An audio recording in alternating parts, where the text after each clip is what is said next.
It's episode 1302, and it's the Relevant Podcast. Now, we're going to change things up a little bit. It's all about the first 30 seconds on YouTube. So, on the show today, we're going to cover Relevant Buzz, what's happening at the intersection of faith and culture this week. We're going to have Relevant Recommends with one of our favorite artists, Brooke Ligertwood, joins us. You don't want to miss that. We have Slices. And at the end of the show, we were supposed to have your feedback for the first time. Didn't go so well. So we're going to play One Has to Go one more time, and then we're going to get into it.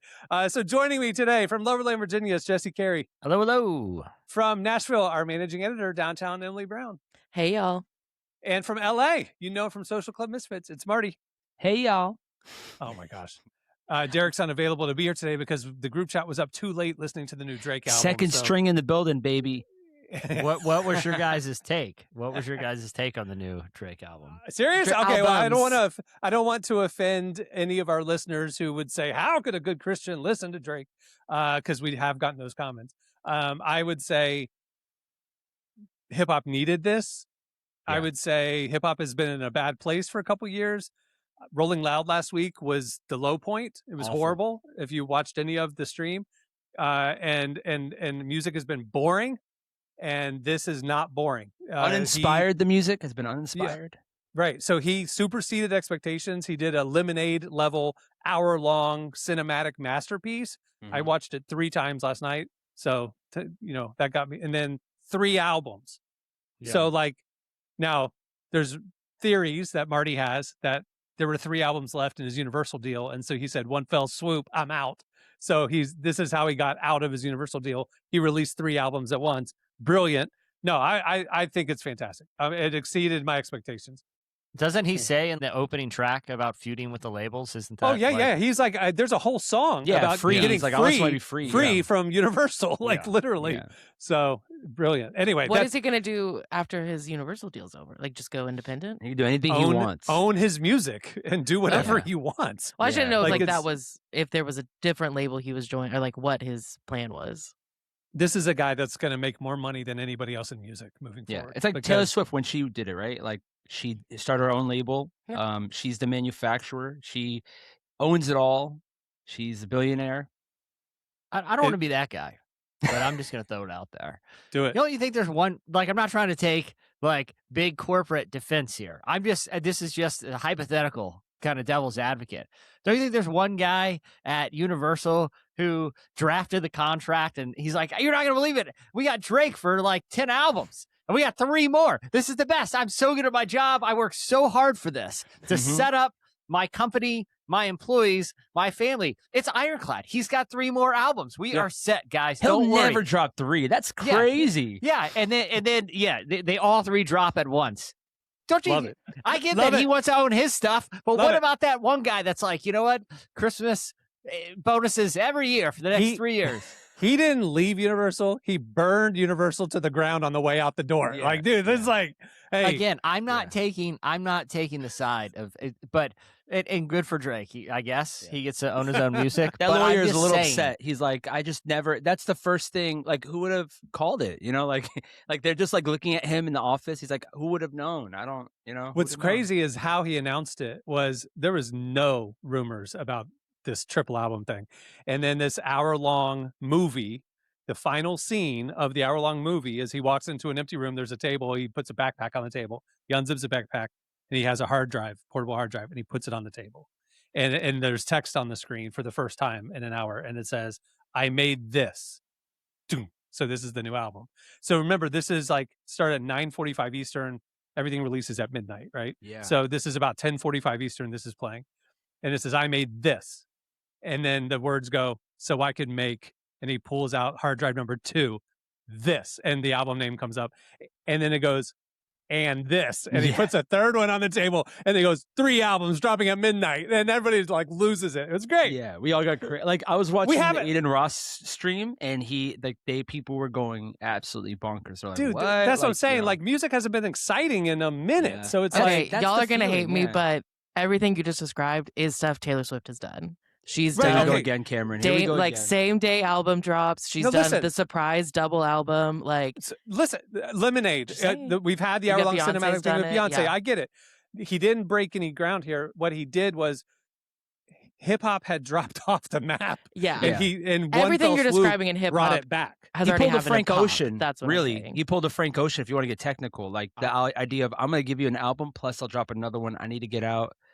And so, that's what I've heard from my people inside. One of the guys I know produced like 13 songs on it, and so they're just they were like, when are these coming out? And no one knew. Like it was tight-lipped, secret. No one knew That's 3 crazy. projects were going to drop, which is so crazy. Do you think that the guy at Universal, the contract guy, he was having a watch party? Like, Yeah, he's like, yeah, hey, he's putting out the new album. Don't worry, there's 2 more, fam. There's Hey, 2 more. boys. Everyone gather around. Your college, you are set, guys. I drafted. Well, let's watch the premiere thing tonight as a family, because there's 2 more after Kids, this is your Hey college guys, 2 fund more to next. go. Yeah. You guys are set. Don't worry. I'm so proud of you. I've worked so hard for this. And that last scene comes. He's like, huh? He's looking at the fine What are the print. hard- what and are then yeah. What are those? No, that can't be right. Dear God, no! He's screaming. I love it.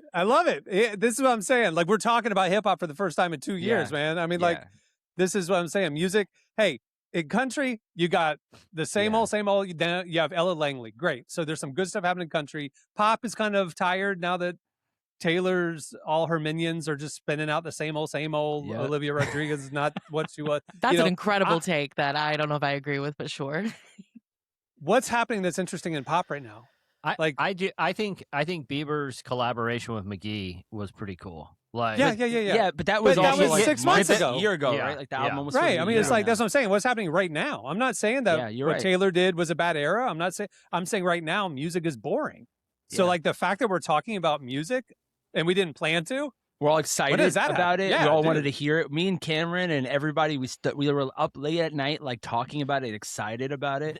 I have Dude. that feeling also. We got Prop to say, okay, Yes. Prop is in the group chat 2 years ago going literally Drake will never recover from this. He's forever irrelevant. Nobody will ever listen to his music ever again.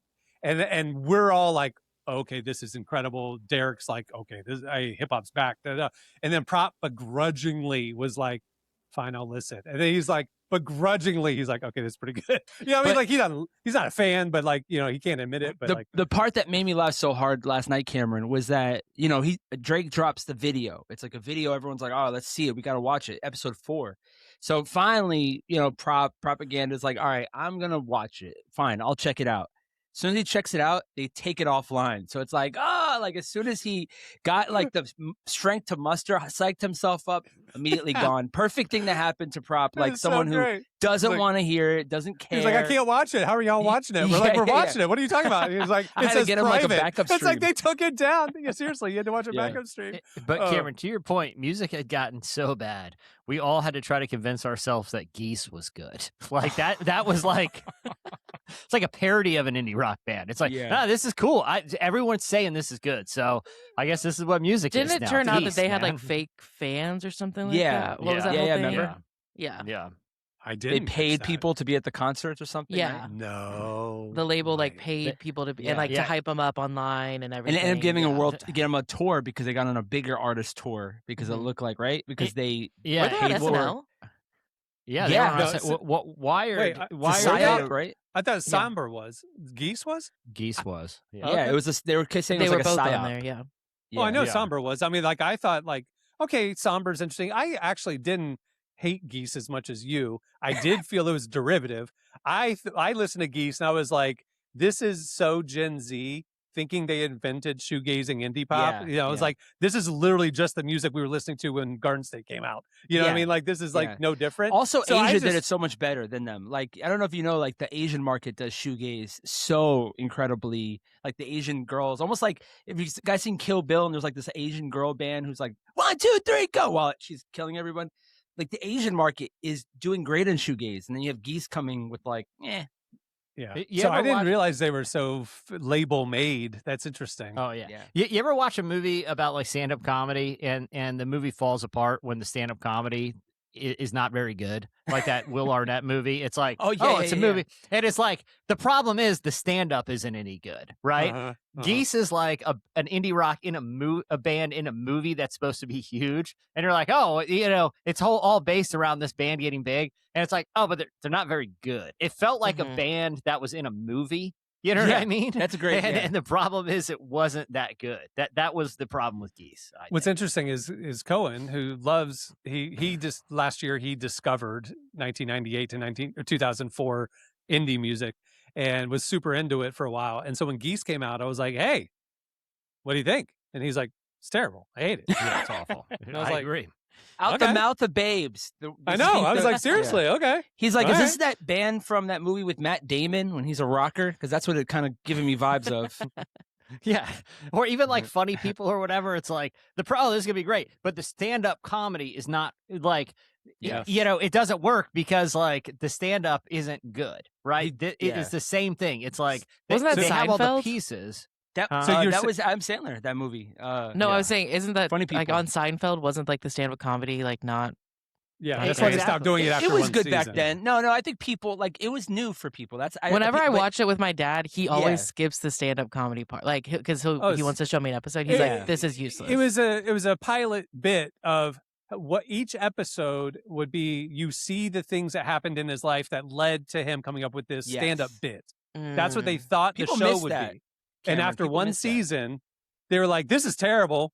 We don't need that stand-up gimmick. Let's just show his life." So there you go. But anyway, that's interesting. So what you're saying, Jesse, is there's an appetite again for the retro love of the early 2000s indie pop, indie stuff. But Geese was a formulaic attempt at satisfying that desire. But there's an opening now maybe for more bands to emerge that are good. For sure. Version. I definitely think there are. Like, but I think with, like I said, Geese is like, if we're trying to manufacture it, right? You're trying to, there's a difference between, and I think this applies to a lot of art and a lot of products too. The difference between reverse engineering something and organically engineering something, like too many people fall into the trap of, okay, we know what our end goal is and let's start backwards, instead of just putting creatives in a room and building something out of a mutual sort of chemistry and passion, where I feel like Geese is a reverse engineered band.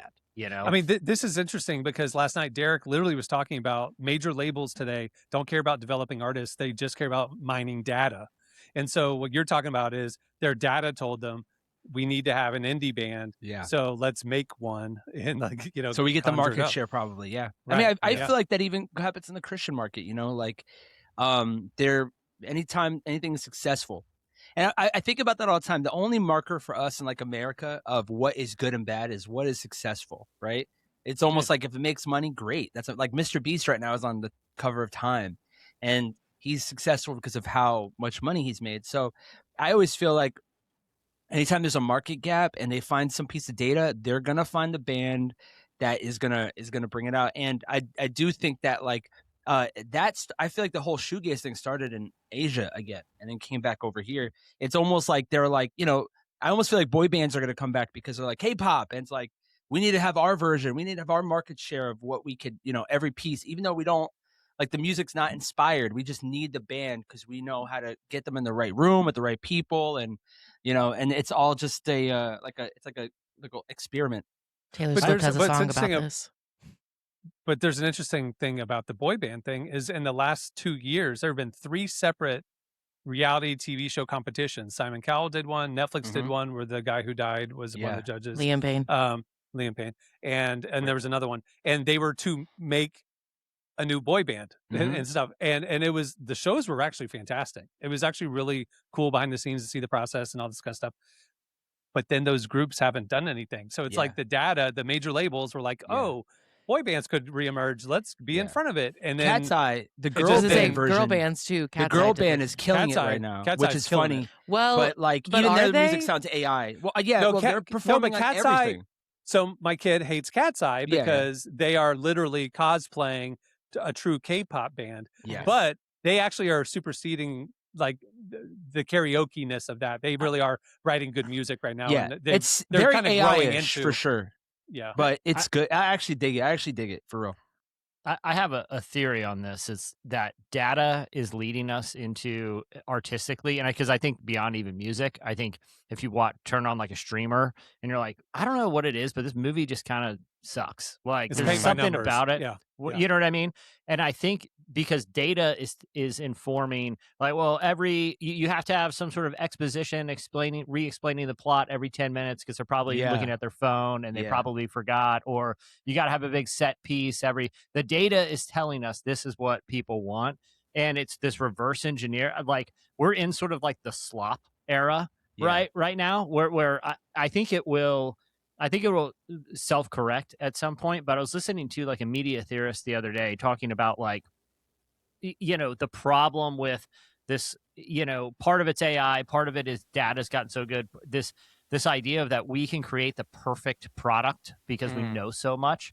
It's like, he was saying, the analogy he used, like, if you listen to like Olivia Rodrigo, what the example he said, like, if it's pitch corrected and she can hit that perfect chord, nobody notices it actually fits because it's like a glossy pop song. You want that, like, that pitch correction. He's like, but like, take like James Brown or something. He's like, the beauty of his voice is that it's in the in-between notes. That is he even going to reach that note? There's like this sort of tension that it sounds so human and so raw and so like he's screaming, singing at the same time, that if you pitch corrected it, it would lose what's good about it.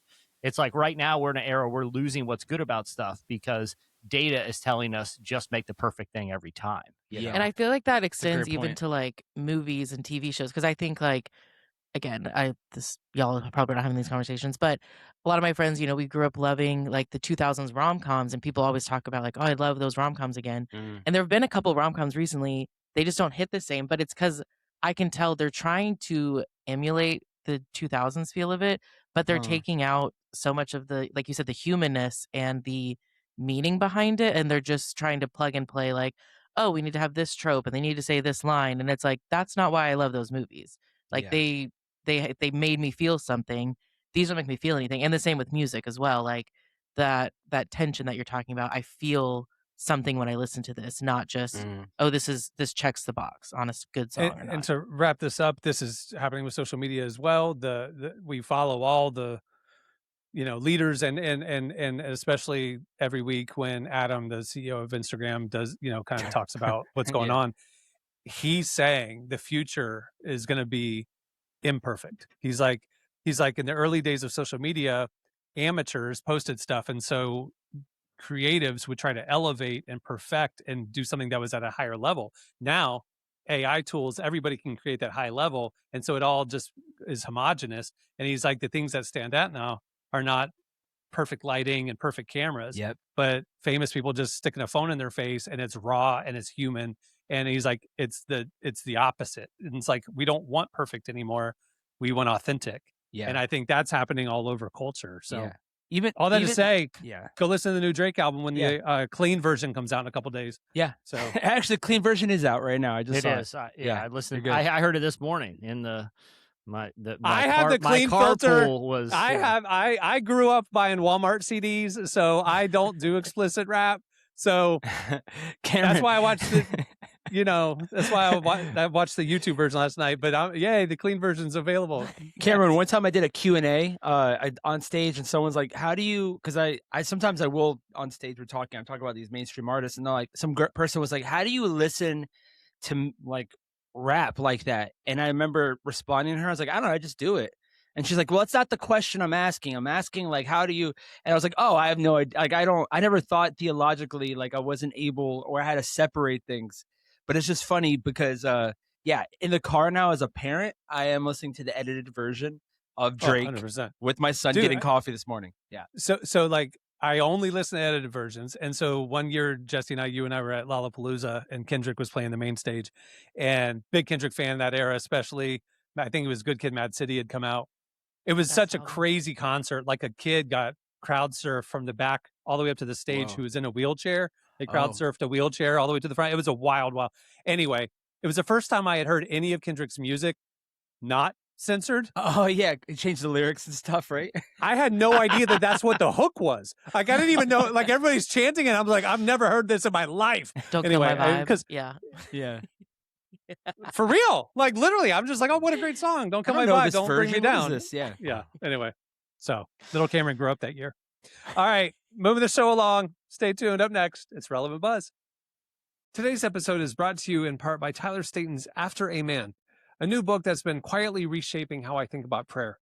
After a Man is a beautifully written devotional that explores what happens after we finish praying, how those moments with God continue to form us in the everyday. Written out of a deeply personal season following Tyler's battle with cancer, the book blends scripture, reflection, and original poetry to invite you into a slower, more intentional rhythm of life with God. If your spiritual life has ever felt rushed or routine, this is a powerful reminder to rediscover stillness, wonder, and the presence of God in ordinary moments. You can find After a Man wherever books are sold. Okay, it's time for Relevant Buzz. Tell us what's happening at the intersection of faith and culture this week, Emily. Yes, I'm going to start things off with some big news from the makeup world. Stay with me. Okay. I was curious if that was going to get any reaction at all. This is interesting, I promise. So e.l.f. Cosmetics is a multi-billion-dollar makeup company. Side note, this is not sponsored, but I do use e.l.f. products, so I brought it out. Oh my goodness, you just did the influencer I thing did with the the hand. What influencer is hand, that? yes. What is that? Why do y'all do that? It's so that it focuses the camera, I think. Because Oh like my otherwise, gosh. you know what I mean? Like Yeah. you have to focus the camera. I mean, my Get Ready With Me is going to be revolutionized now. Thanks so much, You're Emily. I welcome. had no, The Suntouchable. all my products were all blurry. I didn't even know. Suntouchable is a really good super goop dupe if you're looking girlies. So, anyways, e.l.f. is a really big deal. For those who don't know, they've been around ever since 2004, which is why it is very wild that one of the co-founders, Scott Vincent Borba, announced this week that he has decided to become a Catholic priest. Okay. So he said in an interview that he had felt this calling all his life to join the priesthood, but it wasn't until about 3 years ago that he actually finally accepted it. So he left the company and started attending seminary, and he's been giving away his fortune to different charities. In an interview, he said that, before all this, he was living a very vapid life, and he said he went to LA, got sucked into the Hollywood lifestyle. He said Like it was Marty. almost like Marty, yes. Yeah, exactly. So he had said in this interview, this is a quote, it was almost to a point where I was trying to sell my soul for all the riches of the world, which is like pretty intense. But he said in his 40s, Wasn't there an Adam Sandler movie about that? Like Little Nicky or something? Or was that, am I Little Nicky? misremembering the plot of Little Nicky? For Little Nicky's the hell one. Yeah. So which one was where like the devil does, oh, it was Al Pacino. The devil comes Devil's to him? Advocate Was that it?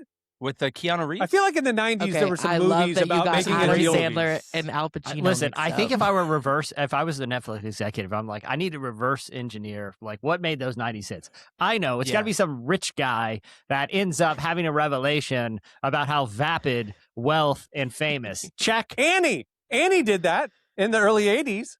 The orphan movie? Annie. Yeah, the little orphan, Mr. Little Daddy orphan Warbucks, Annie. Yeah. Oh, realized yeah, that his yeah. priorities were all wrong You're or right. something Pretty like that. Woman. Yeah. Richard Gere's character. No. Can we Okay. go back to Cameron mixing up Adam Sandler and Al Pacino? I think that might be the Yeah, first yeah. time that's ever happened in human history. No one's ever Well, they're both made both that mistake. brunettes. They're both in the same movie. Just both go in with movies it, in the maybe, 90s, right? Aren't they yeah. something like that? Listen, all The one white with men the look the girl. same to me, okay? Just leave me alone. Move on. Sorry, I'm going to be stuck on that for the rest of the time. Okay. Back to this priest. He said that he reconnected with his faith in his 40s, and he said that he just reached a moment where he asked our Lord to help me be the man that he created me to be, and upon that instance, I had this massive flood of love and mercy that came into my life. So There he you will go. be officially, what's the term, frocked on Sunday, ordained. But I think, Yes. but Catholics, they get like the frock. That's like a thing. Sure, Yeah, but I am I mean, wrong? literally, his ordination ceremony is Yeah, but coming up. Frocked is kind of funnier to say. Anyways, moving on. So, we've been reporting that, there's been growth in the American church over the last year, or I guess almost 2 years right now. And we've talked a lot about it kind of generally, but there are new reports I want to talk about that show that most momentum is actually coming from two places within the American church, and that's non-denominational and Pentecostal churches. Specifically, the Assemblies of God denomination, those types. Yes. But, like Kojic and some of the other ones, they didn't have as much data, but Assemblies Yes. of God in particular. Yeah. Yes. So let me clarify. So we posted this. So there's all this, oh, the church is growing, yay. And hey, yay, right? Gen Z is going to church, yay. Actual data from like multi-decade data from like reputable places like Pew Research is what we look at. A Mhm. lot of these articles and headlines you've seen over the last year or two are, if you dig into the data, and I'm not going to name the organizations, but if you dig into the data, you find out that this big headline comes from a very minor segment of data from a vaguely worded question of 800 people. It's just like, it just isn't a national credible organization, but they do these just for headlines. They do it for clickbait, right? So, and it's a lot of anecdotal evidence and stuff. And so Emily and I are real skeptical when this data comes out because we see it all. And this is Pew Research. This is so over the last 20 years, the Assemblies of God is the only denomination in America that has grown every year. The Southern Baptist Convention, which calls themselves not a denomination, calls themselves whatever they call themselves, but the Southern Baptist Convention has declined every year for 19 years. They just reported their recent data last week. So the church in general it's not that all parts of the church are growing. And so people are saying, well, Catholicism is growing. Read those articles. It's New York Magazine talking to 3 New York parishes about they've seen young men go from 15 per service to 22 per service. It's really small segments that they're getting these headlines from. The only actual big data is non-denominational churches and Assemblies of God churches are the only ones that have been growing over an extended period of time over the last decade. So that's interesting. Every other part of the American church has declined over that last decade. So what's the common thread? Most non-denominational churches have like spirit-filled worship, charismatic style worship, AG, same thing. It's interesting that those are the churches that are actually growing over long periods of time. It's just interesting. This is what the data is saying. And people in our comments, my church is growing. I left a mega church to go to a liturgical church. And I was like, their experience is true to them, but I'm just saying, people look at credible data, and this is actually what's happening in the church right now. And I'll say this: I mean, I got saved at an AG church when I was 19. I grew up in the AG. Yeah. So, and then I performed for the last 13, 15 years, and all of it. It's definitely its own culture, but I mean, I got saved at an outreach, and most churches that I've been going to find it, we found a church in LA now, but most churches, that was a big piece of, I'm not going to go to your church unless you guys have some type of outreach for homeless or feeding, or because that's how I got, how I found about Jesus. So I think that AG has one of the best systems for like the format. I always felt like their missions, like you can get plugged in and then get like really into that culture. Other churches, I never felt like you could really do that. I just felt like AG always had the best when it came to like being able to circle you in terms of, all right, you're connected. You're going to get plugged in, people are going to follow up with you. That's how I got in, people calling me, hey, you're going to go to Wednesday. And so their system was better for me, at least. It also kind of, and this is anecdotal to your point, Cameron, some of this is difficult research because there's so much regionality and specific things. But like, I just observing this part of culture for decades now, one common thread is like, they're within sort of non-denominational and Assemblies of God and kind of, newer styles of worship. I also feel like there is sort of, whether they would call it this or not, like very intentional sort of like marketing efforts, their social media looks slick, right? A lot of their actual, when you walk into the lobby, they got budgets for that. Yeah. When you walk into the lobby, it feels like almost, and I don't mean this in a pejorative way, but there is sort of this consumer experience to it where there's coffee and there's greeters shaking your hands and there's like graphics and, churches have logos, where I feel like a lot of traditional liturgical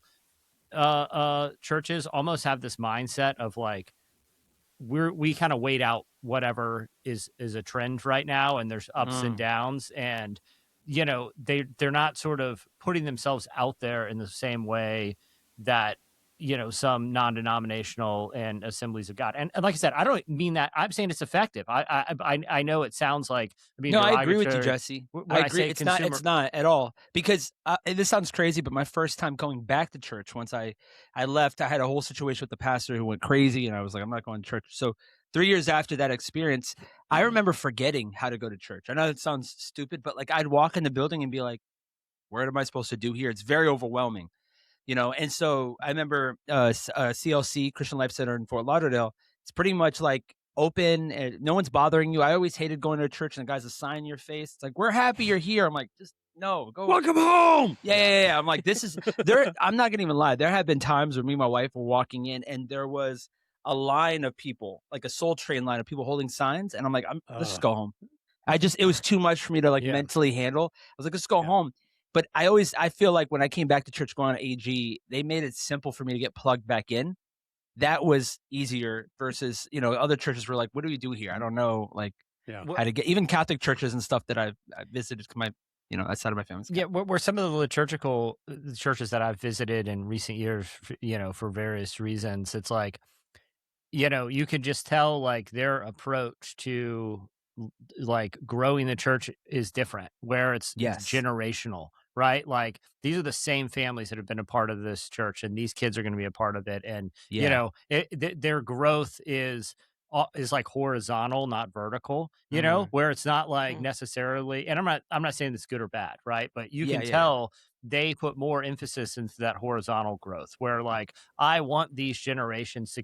This is a community church, not necessarily we have to go up. Again, I'm not pointing to say one way is right or wrong, but I do think that has led to more growth, especially in a younger generation that maybe didn't come from a typical religious background. Yeah, agreed.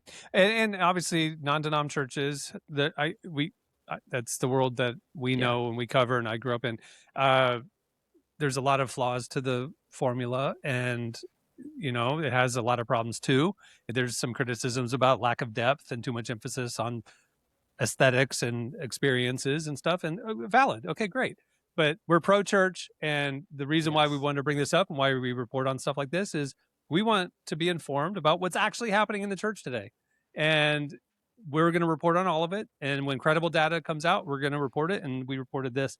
And it doesn't matter if you don't agree with it. The data is the data. And this is some of the most exhaustive research and polling that has happened. And you can't stick your head in the sand and say, no, this is wrong because I feel like it's wrong. This is the only two parts of the church that are growing over the last decade are non-denom and Assemblies of God. It's the truth. So go ahead. And I want to clarify, like the research came from Pew Research. There's also, if you read our article online, I also quote PRRI, the U.S. Religion Census, and Ryan Burge, who is a researcher we've actually had on this podcast, who focuses on church trends. So these are not people like advocating or pumping up non-denom or whatever. They're literally like secular analysts looking at data and nothing else. And again, anecdotally, your church is probably growing. That's great. Right, because that's why you're there. You the like same it. five It's people a are being good church. circled every single month. No. I get it. Listen, if you're going, there's something good about it. Other people will go too. Your church is probably growing. Yeah, healthy things grow. There's a lot of churches that are dying. It's not a competition. It really is just, as we've been talking about. When people in the comments were like, my church is growing and we're not non-denom, I'm like, praise God. Yeah, I'm literally praise about God. Like, that's awesome. This is not a competition. I would love to write an article about how every denomination is growing. I would love that. If anything, like you said, maybe there is something that some of these other churches, they can. I think sometimes we get so separate on, well, they're a Pentecostal church, we can't emulate anything like them because we're Baptist. And it's like, maybe there is something about them that you can learn from, that we can all learn from and grow together. But I would say this too: if you are part of the small community liturgical church that has the same, people come every week, and it is this family atmosphere, stick with it. You know what I mean? Great. Like pray, invite people, but also like I don't necessarily think there's anything wrong with that. It's like kind of like the cell group for life sort of situation where it's this generational approach that doesn't prioritize numbers and seats, but impact in families' lives, even if those impact is limited to a handful of families or whatever it is. Like, I would also say, like, there's beauty in that too, I agree. All right. Last thing, there is a new limited series that debuted on Prime Video this week called Moses, and it stars Sir Ben Kingsley as Moses. I've actually got the trailer pulled up here so we can watch it. Tell me what happened. I saw fire, a bush, flames wrapping round every branch, every leaf. as if the fire was alive. And I heard a voice. What did he say? He knew my name. He told me that I must return to Egypt, to the place of my birth, to where my people are in bondage as slaves. Let me tell you a story my father told me. A Hebrew woman's son was raised in generosity in this house.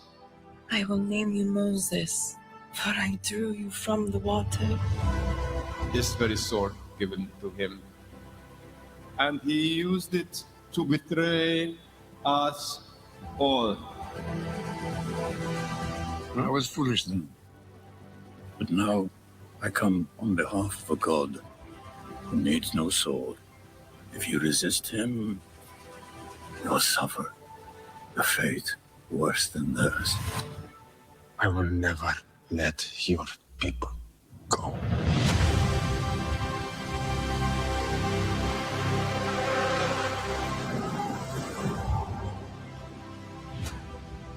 Moses, turn around and save my boy!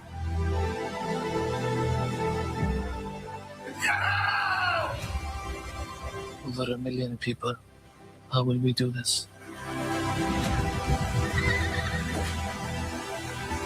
Behold the power of your God.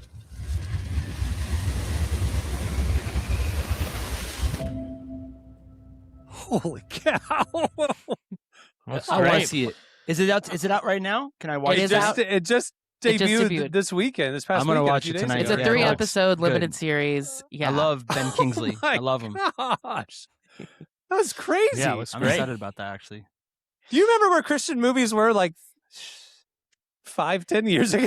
That's insane. Cameron, I don't know if you went with your church to the movie theater and saw Carmen the Champion or Riot, No. because those were movie like he's a boxer in the movie. It's just Jesse and know. I went to the theater to see Left Behind, did. starring Nicolas Cage. We one did. time. Oh, whoa. Yeah. Similar The same year caliber. he was in 9/11, which is interesting. Oh weird my to gosh. do. Two That roles. looks so good. Cage All is right, awesome. yeah. So Prime Video, the Wonder Project, the people who are doing House of David did this limited series. I'm out excited now. about this actually. Go check it out. That's crazy. All right, Shout out to All Wonder that- Studios making good stuff. Finally, Wonder John Project. Irwin. Yeah. Wonder Project. Yeah. Incredible. All right. All that stuff. Go check it out at relevantmagazine.com. And if you don't believe it's about those church stats, go read it for yourself. There. All right. Stay tuned. Up next, it'll be Relevant Recommends. Okay. It's time for Relevant recommends.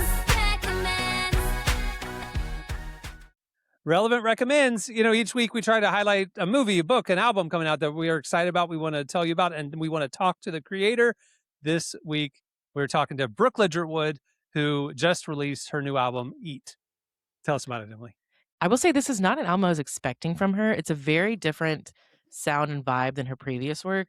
I want you guys to hear one of her songs on it, Watchmen, so you can kind of understand what I'm talking This is the about. opening track. Lauren Daigle's on it, too. You Mhm. can catch some Lauren Daigle vibes. Yeah.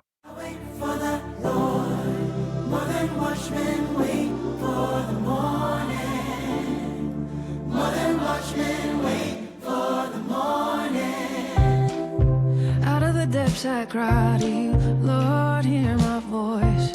Let your ears be attentive to my cry for mercy. I was really intrigued because even before I got to listen to it, she was describing it as a scripture album, and I wasn't really quite sure what that meant. But it turns out that she wrote every song on the album through her quiet time. She would read a scripture, and then she would start kind of like hearing a song come from it. And so that's why there's a different sound to this, is because she was like, you know, a song from Psalm is going to sound different than a song from Jeremiah or from John or different places. And so There is a lot of sonic variety. That's interesting. yeah. Yeah. So I asked her what made her want to do that, and she said part of it was obviously just being led in her spirit in her quiet time, but a big part of that was actually all these stories and stats coming out about Gen Z's growing spiritual interest and them being interested in scripture. She said that she wanted to help them actually engage with scripture in a different way, make it a little easier. I'm going to let her explain that idea a little bit more. They're seeing as that the least religious generation in history are seemingly almost single-handedly responsible for this rise in curiosity and this rise in engagement. So I think we're at a really, really exciting moment right now, where there seems to be a lot of things to be depressed about, but you find that in times of instability, people are wanting to return, like kind of the question that's been asked for millennia since Pilate asked Jesus, like, what is truth? The Pilate question is the question of our generation in this moment in history. And because people have looked every other which way to what is truth, people often now, we're seeing for the first time, are saying, could the Bible contain the truth that I cannot seem to find anywhere else? So I think it's a pretty incredible cultural moment, and I'm excited to see to support that, hopefully, with this project as well. Maybe because I understand also the Bible can be intimidating, but I'm convinced as well the Bible isn't for just intellectuals or for people who can understand it, but the Bible is living and active, the word says, and it is alive and it doesn't return void. There you go. Did you ask her at all about why she has a huge art of a fighter jet in her living room? I was curious if that's a real background or if that is if that's like a. It was a very real background. She was sitting in front of a couch with a blanket. She was at her house. I'm gonna be honest, it didn't come up. I did stare at it the whole time, and I probably should have, but I'm not gonna lie, it was the main thing I was thinking about too. I think she said something about God, but I was looking at, she loves fighter jets. Maybe her family's into aviation. Maybe they're military aviators. I don't know, but I will say, if you're gonna have, they don't have an aviation in Australia. They're too tall for that. Yeah, it was a very cool poster. My grandfather worked. He was in the Navy, and his job was to work on the F-14 Tomcat. He had a ton of rad fighter jet stuff in his house. That looked like, there's a little too contemporary what he would have, but it brought me back to fighter jet decor. I grew up in houses with fighter jet decor. My grandfather also was in the Navy in World War II. I have his duffel bag. I have a bunch of his Navy stuff. Very cool. I have a patch that he gave me that has a Tomcat with two pistols. And he's holding one. One is going like this. The other one he's holstering. And it says, anytime, baby, the F-14 Tomcat. Very cool. Very cool patch. Moving on. One last thing I do want to throw in here that we were kind of talking about earlier, and I think it was an interesting part of my conversation with Brooke I want to bring up. We, as we were talking about this kind of new project for her, sort of took her different creative routes. She kept describing it as like an art project. Like this was very artistic. And so we got talking about what is the difference between entertainment and art. And I really appreciated her perspective on it. And I wanted to share that with y'all. In terms of the difference between, I think, in terms of those who are called to bring art and beauty in the context of the church, I think the difference between that and entertainment is that entertainment caters to people's appetites, which there's nothing wrong with that. But I think art has the opportunity to actually, when it's submitted and surrendered to God, that God can use art to actually shape people's appetites and to pastor people's appetites. And so I think I'm hoping to see just a recovery of a correct theology of beauty, where it's not something that's dismissed as frou-frou, but actually a way in which we can communicate and be communicated to about the beauty of the Lord. Are we sure that's not just like a custom background, though? No, yes! It's her house. Look at the depth of the blanket and all this. There's no way that was. There's no. Very cool. She wiggled her head a lot, and there was no. And weird, of all the things that she could hardware. have, this is. I mean, obviously, we were talking about her album. She would have put maybe something a little bit more relating to the album in the background, not a fighter jet. Yeah, Jesse. Anyway, go check out "Eat" by Brooke Ligertwood. It looked like it could be. After you listen to the album, when you see Brooke on tour this year and you do the meet and greet or you see her at the merch table afterwards, ask her about her living room art. Now you all you listeners and viewers have inside intel on Brooke's life. And you should do that. Freak her out that all year people are going to be asking her about her fighter jets. The next time I talk to her, it's a completely different photo. She's like, Emily, I took this down. I don't want to be outed of my art. Yeah. Anyway, it gets even weirder. Right. It's a clown next time. Like, what's going on here with Brooke? Eat is out. It's now. an Go Apache check it out. helicopter next time. All right. Stay tuned. Up next, we are running out of time. We're gonna do a very short slices, and then that's it. So stay tuned right after this. All right. It's time for Slices.